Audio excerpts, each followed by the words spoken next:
Bismillahirrahmanirrahim. Assalamu alaikum guys. Welcome to my YouTube channel Online English Grammar. Guys मैंने previous lecture में आपको बताया था कि ग्रामर क्या होता है और ग्रामर की ओरिजिन बताई थी उसमें। और जो आज का हमारा लेक्चर है वो है about language, that what is language, language क्या होती है, वो आज सारा कुछ हम इस लेक्चर में कवर करेंगे। सो आइए हम स्टार्ट करते हैं। सबसे पहले है लैंग्वेज। लैंग्वेज क्या है? It is a source of communication between two individuals. इसका मतलब ये है कि लैंग्वेज जो होती है एक जरिया होती है दो बंदों के बीच में, दो लोगों के बीच में जो राब्ता होता है, जो कम्युनिकेशन का जरिया होता है, वो हमारी लैंग्वेज होती है। Language, as a matter of common knowledge, is the medium of communication through which we express our emotions, ideas, feelings, and thoughts to our fellow people. Language एक कॉमन नॉलेज होती है, एक मैटर ऑफ कॉमन नॉलेज होती है जो एक medium का काम करती है। उस मीडियम के थ्रू हम क्या करते हैं? कम्युनिकेशन करते हैं। उस कम्युनिकेशन के थ्रू हम अपनी इमोशंस को एक्सप्रेस करते हैं, हम अपने ख्यालात को एक्सप्रेस करते हैं, यानी कि आइडियाज़ को एक्सप्रेस करते हैं, अपने फीलिंग्स को एक्सप्रेस करते हैं, थॉट्स को एक्सप्रेस करते हैं। किसके साथ? दूसरों के साथ, जो हमारे साथ कम्युनिकेट करता है, कम्युनिकेशन करता है, उस फेलो पीपल के साथ, फेलो अपनी फ्रेंड्स के साथ, या किसी भी लोगों के साथ जब हम कम्युनिकेशन करते हैं, वो मीडियम हमारे पास कौन सा होता है? वो लैंग्वेज होती है, जिसमें हम ये सारे emotions, ideas, feelings and thoughts जो है वो ये सारे डिस्कस करते हैं, मीन्स एक्सप्रेस करते हैं। Furthermore, moving towards the next point, that it is essentially important before we study grammar to know what language is and why and how we should learn a particular language. मतलब कि ये है कि grammar को study करने से पहले ये बहुत जरूरी है कि हम लैंग्वेज को सीखें।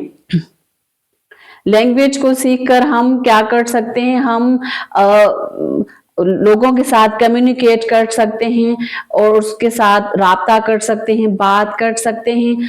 तो ये बहुत ज़रूरी है कि हम सबसे पहले ग्रामर से भी पहले लैंग्वेज सीखें, ताकि हम वो जो लैंग्वेज हो उसके थ्रू कम्युनिकेट कर सकें। नेक्स्ट पॉइंट है इससे रिलेटेड कि there are, as you know, many languages in the world and English is also one of those or these languages.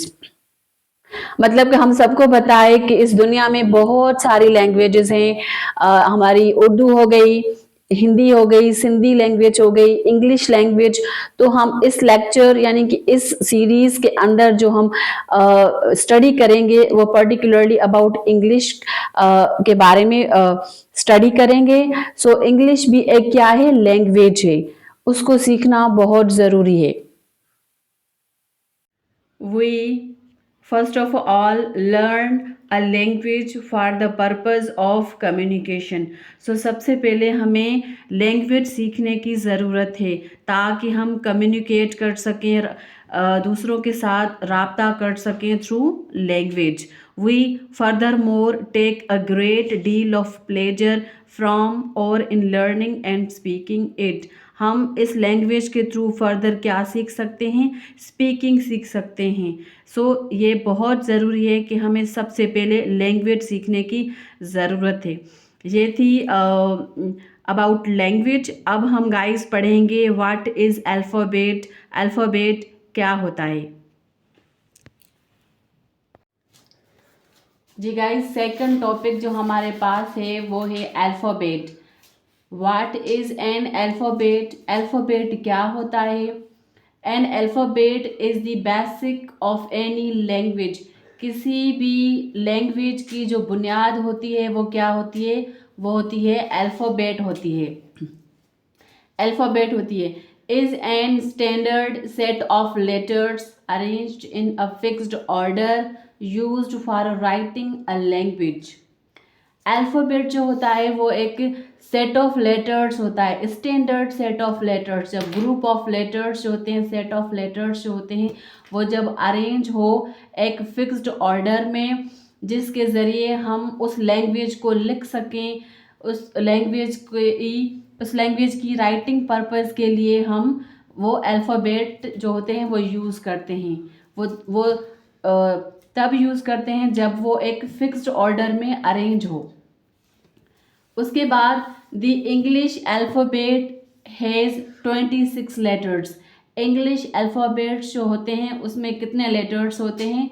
26 letters, 26 letters उसमें होते हैं, जिसमें हमारे पास ए से लेकर जेड तक जो भी लेटर्स होते हैं, जो कलेक्शन ऑफ लेटर्स होते हैं 26 लेटर, वो क्या होते हैं? वो इंग्लिश के अल्फ़ाबेट्स कहलाते हैं, वो इंग्लिश के अल्फ़ाबेट्स होते हैं।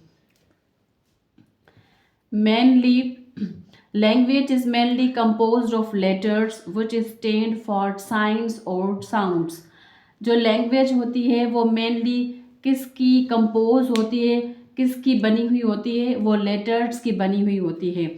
वो जो लेटर्स होते हैं वो किसके लिए होते हैं? वो लेटर्स जो होते हैं साइंस मीन्स निशानी के लिए, या फिर साउंड्स आवाज़ के लिए जो होते हैं वो लेटर्स होते हैं। The letters in a language are totally treated as the alphabet of the language. वो लेटर्स जो लैंग्वेज में होते हैं वो टोटली उसको यूज़ किया जाता है किसके लिए? एज अ अल्फ़ाबेट लैंग्वेज के अंदर। किसी भी लैंग्वेज के अंदर लेटर्स को एज अ अल्फ़ाबेट तौर इस्तेमाल किया जाता है। ये था गाइज आज का lecture. I hope you have understood this lecture, और इसके बाद मैं मज़ीद लेक्चर्स जो है इंग्लिश ग्रामर के रिलेटेड वो मैं अपलोड करती रहूँगी। तब तक के लिए अल्लाह हाफिज़। If you like this video